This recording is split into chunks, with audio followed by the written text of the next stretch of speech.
Hi guys, I heard Argos is coming out faster than expected. Argos is an Abyss 8-man raid. It is challenging and you definitely need to be prepared for it.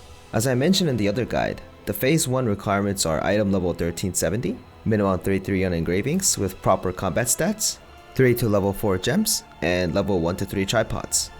Let's talk about phase 1 of Argos. Before you start, you need to understand Argos' overall main mechanic, night side and day side. You need to recognize if you're night side or day side when the raid starts. You can find out by looking under your character. If you have a purple platform under you, you're night side, and day side if you have a yellow platform under you.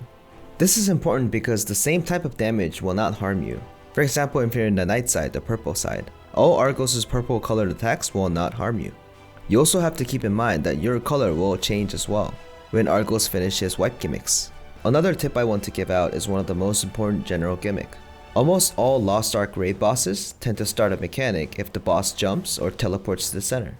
Please keep this in mind and it will definitely help you in this fight and future fights as well. Overall, Argos has a headbutt, back horse kick, and a charge normal pattern. Just like any other guardians, it is recommended to stay on his 5 and 7 o'clock because his back attack horse kick tends to hurt a lot more than you think, so you guys should watch out for that. Let's go over the patterns by importance until the first white pattern. Large pizza pattern. Argos will roar and proceed to do a very large pizza pattern. You need to stand on the corresponding color or you'll receive huge damage. He'll do this up to 3 times. Inside outside pattern. Argos will stomp and if you see, you'll see either inside is yellow or outside is yellow. Quick tip is his stomp pattern will alternate in color. If inside is yellow in the first stomp, the next stomp will be yellow outside. This also resets if Argos is staggered. And speaking of stagger, when Argos is staggered, make sure to see what color he is glowing. If he glows purple, inside is safe.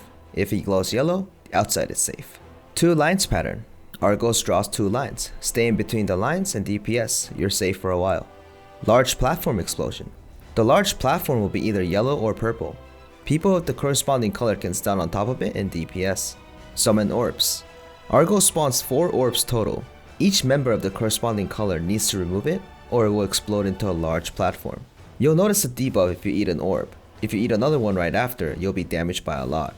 So make sure to coordinate this beforehand or use the ×3 method I mentioned in the earlier videos.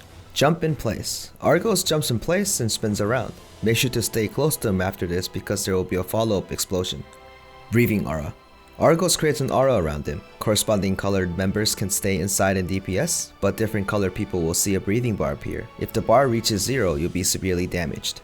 After some time, Argos will jump into the middle and start roaring. This is your first wipe mechanic. You'll see total 8 platforms appearing in cross directions, 12, 3, 6, and 9 o'clock. You will need to stand on your corresponding platform. As I mentioned on my old raid basics video, Korean users tend to stand on ×3 of their party number, so party number 1 should stand on 3 o'clock. Keep in mind that if you are night side, you will be day side after this mechanic. Roles will flip. You'll see this mechanic 2 or 3 times during the whole fight. After you pass the first wipe mechanic, you'll keep seeing the normal patterns above, but 2 additional mechanic patterns will appear as well. Energy transfer mechanic. After system messages, you'll see a time dial appear on Argos. You'll also see a buff appearing on you at 10 stacks. If you attack Argos with anything at this time, including normal attacks, the stacks will decrease. The final goals for day side and night side to do is to provide the exact same stacks to Argos to keep his color neutral. Also, if you use all of your 10 stacks, you won't be able to impact the switch anymore because you ran out of stacks. So if everyone blindly DPSs and use all of their stacks, Argos is usually not neutral. So if you happen to fail this mechanic and leave Argos into either the day side or night side after the time dial ends, the opposite side will be wiped. There are a few tricks to this mechanic. You can either 1. DPS cut completely until the dial runs out. 2. Keep track of the stacks and coordinate stacks. If Argos glows day side needs to pause their DPS, while night side DPS is to neutralize the position. Another good tip is each party's support to keep as much of their stacks as possible, because their DPS does not contribute much anyway, so they need to focus on buffing in this phase and contribute their stacks with normal attacks when Argos side changes at the very end. Mini pizza puzzle. Argos jumps into the center and proceeds to spawn a series of small pizzas. The colors will alternate total 5 times. Your goal is to step on the pattern in the correct order. Each time you get it wrong, it will damage you, and the last 5th explosion will be very dangerous. You'll probably die in 1 hit. A good tip is to know that the last 5th explosion will always be in the same position. 11 and 5 o'clock will always end up in purple, and 1 and 7 o'clock will always be yellow. So there are a few tips in surviving this pattern.